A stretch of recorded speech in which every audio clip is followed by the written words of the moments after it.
masisilayan ang walang kapagurang pagtutulungan. Sa araw man o kahit sa gabi, hindi humihinto ang pagbibigay ng mga relief goods o supply na mga gamit para sa pang-araw-araw na pangangailangan. Dahil sa epekto ng bulkan, kung saan maraming bahay ang naapektuhan, hindi natin alam kung may mauuwian pa silang tahanan.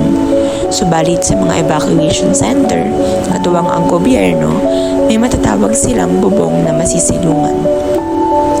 Nakapamahagi rin ng mga pagkain gaya ng mainit na sabaw at lugaw nang malamanan at mainitan ang kanilang tiyan.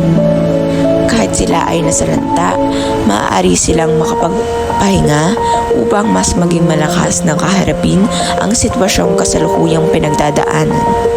Sa panahon ng sakuna, tangan ang pag-asang makabangon muli at bumalik sa mga sariling buhay ng normal.